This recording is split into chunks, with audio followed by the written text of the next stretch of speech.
Hi, it's Nate Charles, and welcome back to the Rule of Law Brief. Well, he's done it.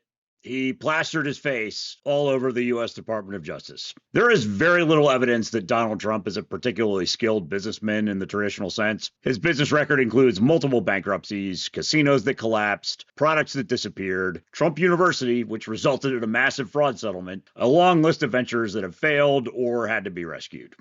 But there is one area where Donald Trump undeniably excels: branding. He understands how to turn his persona into a product. His name, his face, his image, that's the commodity. Trump Steaks, Trump Water, Trump Airlines, Trump University, Trump Towers, even Bibles with his name attached to it. Gold letters on buildings. His brand is his identity, and his identity is the brand. Branding is not just something that he does, it is the organizing principle of his public life. And that brings us to his deeply troubling portrayal, literally on the side of the U.S. Department of Justice. Donald Trump has once again plastered his own face on a large banner outside a federal government building. Now, this is clearly not the first time.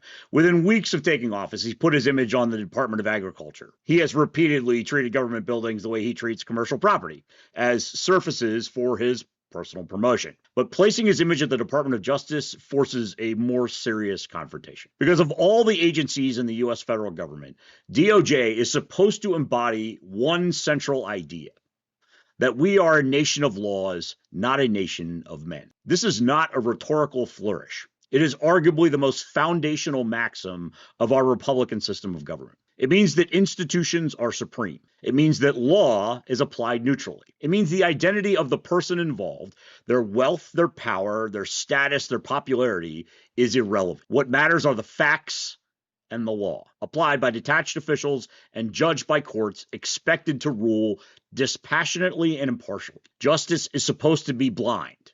It's not supposed to have a face. Anyone's face. When a president plants his own face on the headquarters of the Department of Justice, he symbolically collapses the distinction between the individual and the institution. The message, intentional or not, is unmistakable. The institution is an extension of him.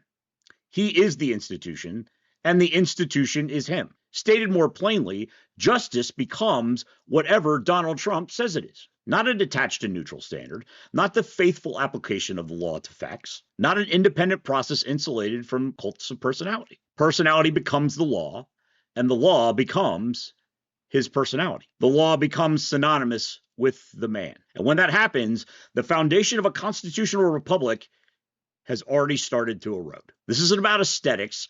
It isn't about whether you like him or dislike him. It's about institutional decay.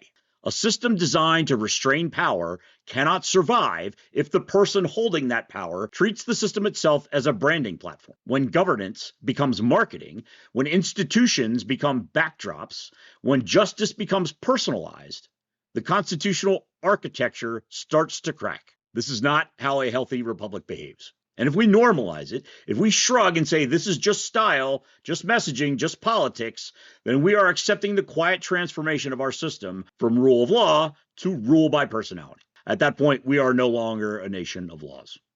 We are a nation of men. And that is a clear sign that something foundational is failing.